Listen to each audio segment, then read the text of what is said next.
So let's talk about logo design. So if you saw in the previous slide, I didn't mention it, but typically if you're going to have a brand, it's going to require, um, some major components. So one of the components is a logo design. So typically you're going to want to implement a logo, a strap line, or a tagline, and unique selling proposition, meaning what separates your product from another product. Okay, that's typically what you will see in a brand. But one of the things is going to be a logo. And so I wanted to kind of cover logo design a little bit here, just in case it is something that you would need to create, because we're going to create a graphic in a little bit so that you understand, a process by which to develop them in some sort of consistency and what makes something an appropriate logo or icon. Okay.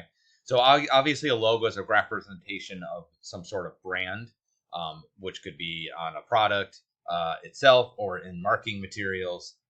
And generally it's just meant to be a symbolic representation of something. Okay. And it can be any number of things. Typically, you're going to think about like companies again, companies, products, and services.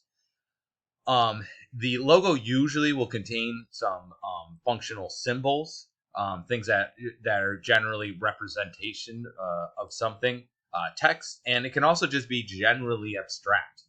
It could just, in the shape and its form, give the impression of what the product might be or what the company is about. And there are certain things that shapes can kind of sort of emotions that it can elicit from them.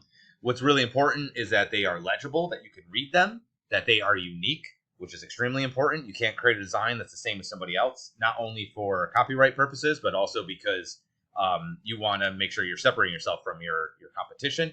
And then obviously you want to draw attention to them.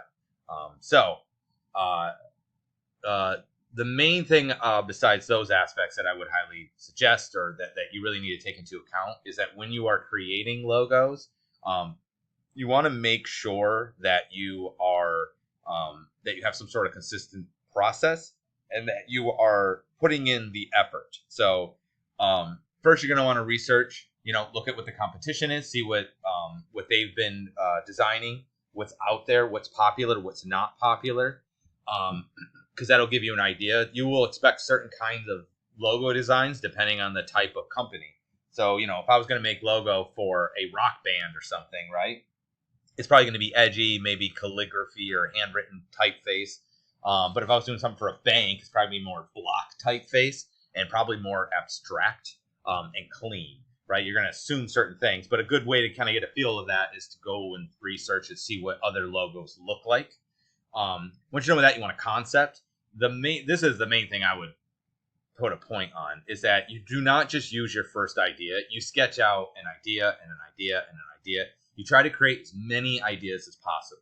So I would say generally like 50 would be an okay starting point. If you're working for like a really large company, like it's Coca-Cola or Pepsi or something, you'll do hundreds of designs. And then what you'll do is you'll give those usually to the client and be like, hey, here are the ones that I think might work. And it's a buffet of possibilities. You show them, and then they might like certain aspects of different ones, and then you'll take those and then you'll further refine them. And then you kind of go back and forth. It's really important whenever you're working with a client that you always go back and forth with them. You don't want to like finish something just to have them not like it, because then you got to start all over again and you've wasted all that time. So a lot of times I know people want to be like, I'm just going to wait till it's like perfect and then show them. It might be perfect to you, but it might not be perfect to them. So you're better off just presenting them what you have as you're going, so that way you know whether you're going in the right direction.